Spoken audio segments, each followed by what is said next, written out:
సరే, మాంసపు గుండు కొరకు మనం ఏం కావాలి? దేవుణ్ణి అడగాల.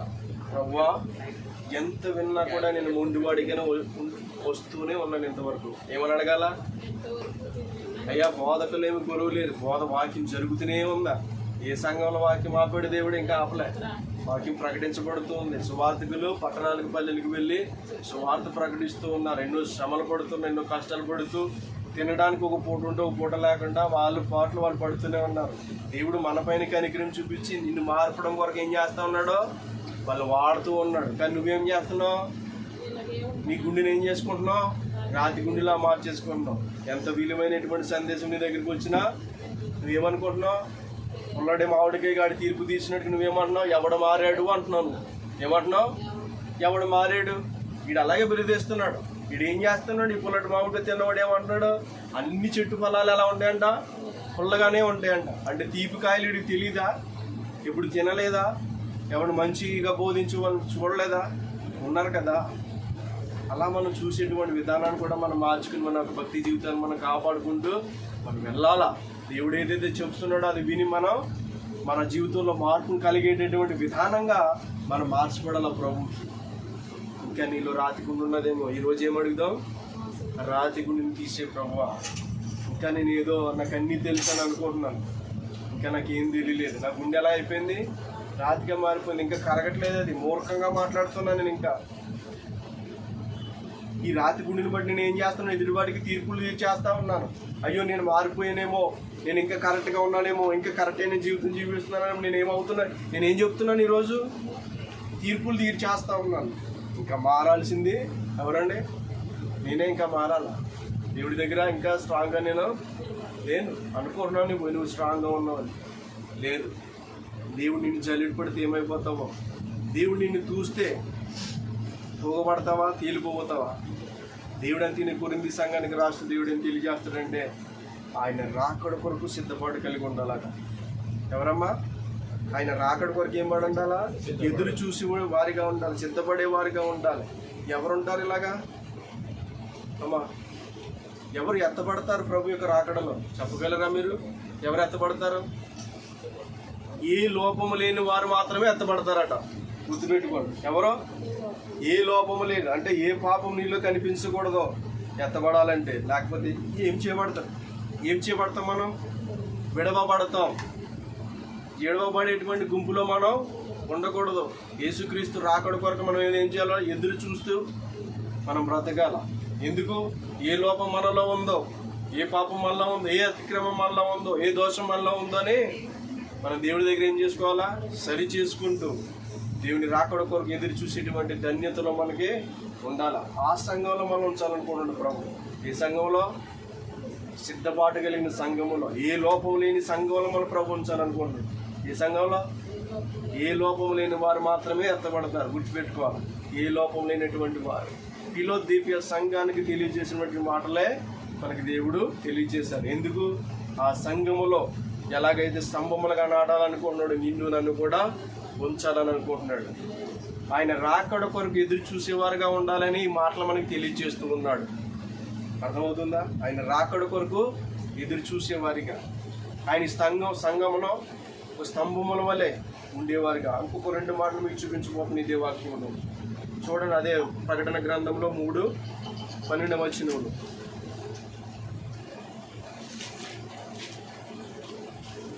స్తంభం వల్లే చేసేదని నీవు చూసాడు. స్తంభం వల్లే చేసేది. అందులో నుండి వాడికి ఇక మీదటి ఎన్నటిని వెలుపులు పోడట. ఏం చేయబడమ్మా? వీడు 2వ విషయంలో ఏం చేయబడడో, అతను ఎన్నటికి కూడా ఏం చేయబడటమ్మా? వెలుపులకి పోడట. వెలుపులకు పోయేటువంటి భక్తి జీవితం మనకి రాకూడదు. వెలుపులకు పోవడం అంటే ఏంటి అర్థం? వెలుపులకు పోవడం అంటే ఏంటి అర్థం? ఒక ఆత్మీయతలో జీవిస్తున్నాం మనం. గుర్తుపెట్టుకోండి, ఆత్మ గురించినటువంటి బోధ. ఆత్మలో జీవించేవాడు శరీరం అన్నటువంటి బహాటముగా కనిపించే శరీరం మీదకి రాకూడదు మనం. అనగా శరీరం అనేటువంటి లోకానికి సంబంధించిన దానిగా ఉంటుంది. ఇది బయటికి కనిపించేటువంటి శరీరమే. అనగా ఆత్మ శరీరం లోపల. అనగా నీ ఆత్మ నువ్వు చూడలేవు. ఒక అద్దంలో ముందుకెళ్తే కానీ నీ స్వరూపం కనిపించదే. ఆత్మ నీకు ఎలా కనిపిస్తుంది? ఆత్మ మనలో ఉన్నది. అంటే ఒక గోడ కింద, ఒక బట్ట కింద. ఇది మనకి ఎలా ఉంది? ఇది అడ్డుగా ఉంది. ఈ అడ్డు తొలగించిన నాడే మనకు ఆత్మ బయటకు వస్తుంది. అంటే నేను ఆత్మీయుడిగా జీవిస్తున్నటువంటి ఒక జీవితం శారీరకంగా మారిపోకూడదు. ఎలా మారిపోకూడదు? బయటికి రాకూడదు. ఎలా రాకూడదు? బయటికి వచ్చేయద్దు. నువ్వు బయటకు వచ్చి ఉంటే ఎడపోతావు, లోకంలో పోతావు. ఎడపోతావు వాడు ఎన్నటికీ కూడా కదల్చబడట. ఇప్పుడు కదల్చబడట దేవుని ఆలయంలో స్ట్రాంగ్గా నాటబడిన నాడు, స్థిరపరచబడిన నాడు ఈడు ఎలా ఉండిపోతాడో, ఈయన కదిపేవాడు ఉండడు, ఇక ఈయన మెదిపేవాడు ఉండడు. ఇది స్ట్రాంగ్ పిల్లర్. ఇక ఈయన ఆలయంలోకి వెళ్ళి దేవుడు నాటబడిన తర్వాత నిన్ను ఎవడో బయటికి తీసుకురాలేడు. ఎందుకంటే అంత లోతుకి వెళ్ళిపోయావు నువ్వు, అంత బలంగా నిన్ను దేవుడు చేసేసాడు. కాబట్టి నువ్వు మరి ఎన్నటికీ కదలబడినటువంటి ఆ భక్తి జీవితాన్ని మన దేవుడు మనలో చేయాలని ఆశపడుతున్నారు. మూడో విధంగా దేవుడు మనతో ఏం మాట్లాడుతున్నాడు అంటే, చదవండి అమ్మా. నా దేవుని పేరును పరలోకము వచ్చుచున్న నూతనమైన యెరూషలేము నా దేవుని పట్టణపు పేరును, నా క్రొత్త పేరును వాని మీద రాస్తాడట. ఏంటమ్మా? యెరూషలేములో నా దేవుని పట్టణపు పేరును, నా క్రొత్త పేరును వారి మీద రాస్తాడట. మూడోది దేవుడు వాగ్దానం చేస్తా ఉన్నాడు, ఒకటి స్తంభం వల్లే చేస్తాను అన్నాడు. రెండోది నువ్వెన్నడూ కదిలించబడకుండా నిన్ను దేవుడు ఏం చేయబోతున్నాడు? దేవుని సంఘములో నిన్ను స్థిరపరచబోతున్నాడు. రెండోది ఏంటి? సంఘములో నిన్ను స్థిరపరచబడుతున్నాడు. మూడోది ఏంటంట? ఆయనకు పట్టణం అనేటువంటి పేరట. ఏం పేరు అది? యెరూషలేము అనగా ఆయన నివసిస్తున్నటువంటి స్థానం. అది దేవుడు ఉన్నటువంటి పరలోక పట్టణమే యెరూషలేము. ఆ పట్టణం అనేటువంటి ఆ పేరును నీకంటూ ఒక క్రొత్త పేరుని దేవుడు ఇవ్వాలనుకుంటున్నాడు. ఏంటమ్మా? క్రొత్త పేరు. నువ్వు అనుకుంటున్నావు ఈ లోకంలో నాకంటూ పేరు కావాలి, ప్రత్యేకతలు కావాలి. ఇవన్నీ తుడిచిపెట్టబడేవే. గుర్తుపెట్టుకోండి, ఇవన్నీ ఏం చేయబడేవే? తుడిచిపెట్టబడేవి, విడవబడేవి, మరవబడేవి. ఏంటమ్మా? తుడిచిపెట్టబడతాయి, విడవాలి, ఇవన్నీ మరవాలి. నువ్వు బ్రతుకున్నంత కాలమే నీకోసం ఎవడన్నా మాట్లాడతాడు. చచ్చిపోయిన తర్వాత నీకోసం ఎవడో మాట్లాడు. కానీ నా యేసయ్య అనుకుంటున్నాడు, నీకు నిత్యము కూడా నీ పేరు నేను నీ మీద రాయాలనుకుంటున్నాను. పట్టణం పేరు ఉంటుంది నీకు. నీవు నివసిస్తున్నటువంటి ఈ పట్టణంలో ఉన్నటువంటి ఏరియా, ఈ పట్టణంలో పలానా నీ పేరు కావాలనుకుంటే ఇక్కడ అది వ్యర్థమైపోతుంది. కానీ ఎక్కడ కావాలి నీకు పేరు? యుగ యుగాలు నిలబడేటువంటి పేరు కావాలా, తాత్కాలికమైన పేరు కావాలా నీ జీవితంలో? దేని కొరకు ప్రాకలాటాడతావు? దేని కొరకు పరిగెడతావు? ఈరోజు చెప్పండి, దేని కొరకు పరిగెడదాం? యుగ యుగాలు నిలబడే పేరు కావాలా, టెంపరవరీ పేరు కావాలా మనకి? యుగ యుగాలు కూడా నా దేవునికి పట్టణం పేరు, నాకంటూ క్రొత్త పేరు నా యేసు పెడితే అది మంచిది. నాకు ఈ పేరుని మర్చిపోతా, నేను చచ్చిపోతే నా పేరు గుర్తుండదేమో. ఒకవేళ గొప్ప పనులు చేస్తున్నట్లయితే, గొప్పవాడిగా జీవించినట్లయితే, గొప్ప పదవి నాకు ఉన్నట్లయితే కొంతకాలం వాళ్ళు మాట్లాడుకునే అవకాశం ఉంటుంది. కొంతమంది రాజకీయ నాయకులు, కొంతమంది గాంధీ, ఈరోజు జరుగుతున్నటువంటి వీళ్ళ కోసం వాళ్ళు కొన్ని చేశారు కనుక వాళ్ళ పేర్లు మారు మోగుతున్నాయి. నీ పేరు నా పేరు ఎక్కడ మోగుతుందండి ఈరోజు ఈ లోకంలో? మోగుతుందా? ఏం చేసేవని, ఏ యుద్ధాలు చేసేవని, ఏం సాధించవని నీ పేరు కోసం మాట్లాడుకుంటారు ప్రజలు? మాట్లాడతారా? మాట్లాడరు. బతికుండగానే చాలామంది మనకు తెలియదు. కానీ పరలోకంలో నీకు నాకు పేరుందట. హల్లెలూయా. పరలోకంలో నీకు నాకేముంది? పేరుంది. ఒక క్రొత్త పేరుతో దేవుడు ఏం చేయబోతున్నాడు మన జీవితాన్ని? ఏం చేయబోతున్నాడు?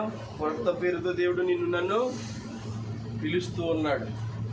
ఆనాడు జరిగినటువంటి సంఘటనలో ఇలాగే హిజ్కీయేలు గ్రంథంలో చూసినట్లయితే నోవాహు దినములలో ఆయన మొత్తుకున్నాడమ్మా. ఏం చేశాడు? మొత్తుకున్నాడు. నోవాహు దినములలో, అరే ప్రభు ఇలా జరగబోతుంది, మీరు రెండయ్యా అని ఎంతో పిలిచాడు. అదే ద సేమ్ టైం ఇది ఇప్పుడు అదే పరిస్థితి. నోవాహు దినాలు ఎలాగ ఉన్నాయో సేమ్ ఇప్పుడు కూడా అలాగే ఉంది. దేవుడికి రాకడగా చూసినగా ఉన్నటువంటి సమయంలో మనం ఉన్న బహు జాగ్రత్తగా మనం జీవించాలి. నోవాహు పాపం ఎంతగానో ఆయన బోధించి అలసిపోయాడు. దేవుడు చెప్పాడు ఆయనకి ఏమని? ఒక వాడను సిద్ధపరచుకో నోవాహు, నీ కుటుంబం కోసం, నీ కోడల కోసం నీకు ఒక గదులు నియమించుకో, నీకు ఎత్తు ఎంత ఏ కర్రతో చేయాలో ప్రతిదీ కూడా పిన్ టు పిన్ దేవుడు ఆ నోవాహుకు తెలియజేశాడు. అలాగే సువార్త కూడా ప్రకటించిన నోవాహుకు తెలియజేసినప్పుడు ఎవ్వరూ ఆయన మాట్లాడలేదమ్మా. ఆ నోవాహు వాడ తర్వాత బ్రతికినటువంటి వేరే ఎవరు కనిపించలేదు. ఆ వాడలో కనిపించిన కొన్ని పక్షులు నోవాహు కుటుంబం తప్ప ఎవరో ఉన్నట్టుగా మనకు తెలియదు. ఈరోజు కూడా ప్రభు వాక్యము ప్రకటించబడుతుంది. నీవు నిర్లక్ష్యం చేస్తున్నట్లయితే జాగ్రత్త. దేవుడి పేరట మీకు మనం చేస్తాం. దేవుడి వాక్యమే కదా, దేవుని ప్రసంగాలే కదా, విననీ కాదు కదా. ప్రతి వారం వింటున్నాం కదా. నీలో ఇంకా భయం పుట్టకపోతే నీకు నువ్వే సాక్షి. అర్థమవుతుందా? దేవుడు గద్దించగా లోబడ, దేవుడు మాట్లాడగా వినాలి, దేవుడు బోధించగా మనం నేర్చుకునే వారిగా మనం ఉన్నట్లయితే దేవుడి కొరకు మనం ఏం చేయబడగలం? జీవించగలం. ఎలా ఉందాం మనం ఈ లోకంలో? నిలబడదాం ఆయన కొరకు, కదిలిపోయేవారిగా ఉందామా? ఎలా ఉందాం? ఆయన కొరకు నిలబడేవారిగా ప్రయాసపడం. ఇకనైనా నేను చేసింది తప్పని మనం తెలుసుకొని, ఇంతవరకు నా జీవితంలో జయాన్ని నేను చూడలేకపోయాను, అపజయం పాలైపోయాను, ప్రతిదానికి కదిలే జీవితం అయ్యా, ప్రతిదానికి స్థిరత్వం లేని జీవితం అయ్యా, ప్రతిదాని ఏ విధమైనటువంటి నాటుకుని అనుకున్న జీవితంలో లేదు. ఇక్కడ అక్కడ అక్కడ అక్కడ ఎక్కడ పడితే అక్కడ తీసి చెట్టు ఎలా అయిపోతుందండి? ఎక్కడో దిక్కున ఒకసారి చచ్చిపోతుందండి. ఎందుకు? ఒక చోట ఉండట్లేదు కదా. ఒకే చోట బలమైనటువంటి నాటితే దాని జీవితంలో ఏదైనా ఫలాలు కనిపించే అవకాశం ఉంటుంది.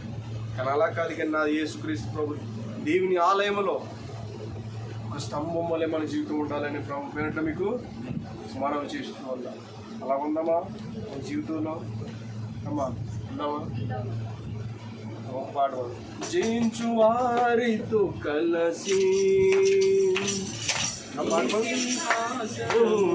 చేరగా, జయించిన వారితో కలసి నీ సింహాసనము చేరగా, ఎవరికి తెలియని ఓ క్రొత్త పేరుతో, ఎవరికి తెలియని ఓ క్రొత్త పేరుతో నిత్య మహిమలో వినచి ఆశుభవేళ మౌడును నేనే మౌడును మౌడును నేనే మౌడును సమీపించలేని తేజస్సుతో వసించునా యేసయ్యా, ఎవరు సమీపించలేని తేజస్సులో వసించునా యేసయ్యా, మహిమను ధరించిన పరిశుద్ధుడు నా కంట పడగానే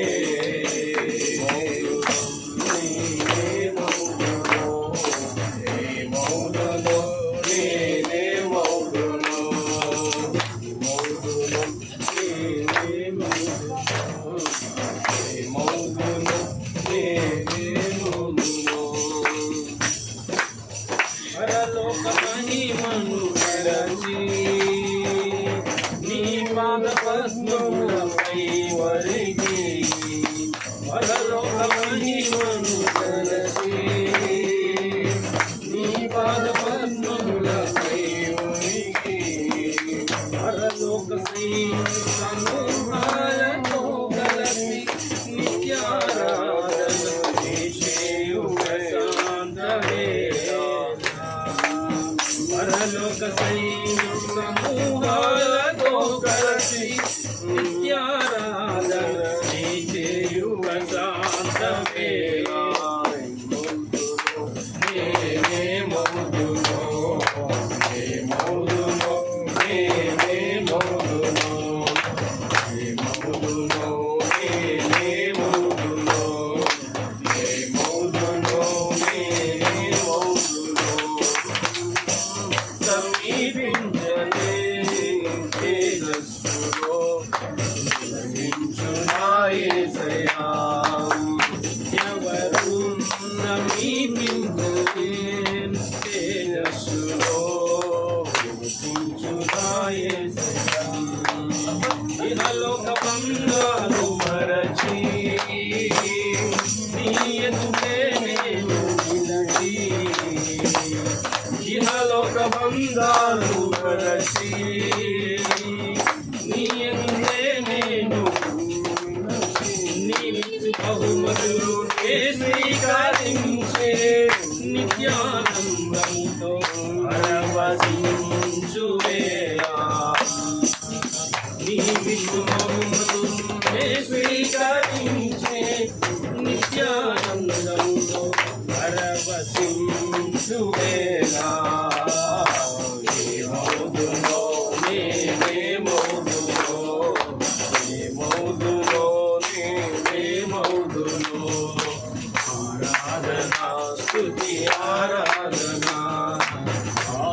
స్తుతి ఆరాధన ఎవరు సమీపించలేని తేజస్సులో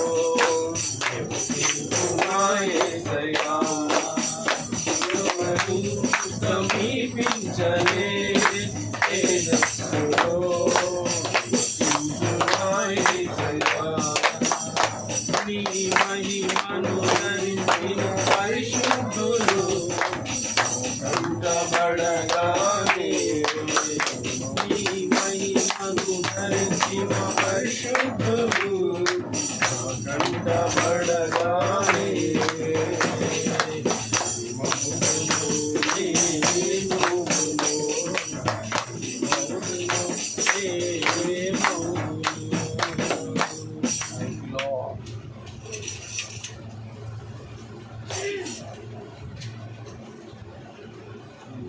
పాడుకోండి చివరిగా పాడుకోండి వారుగా పాడు వారుగా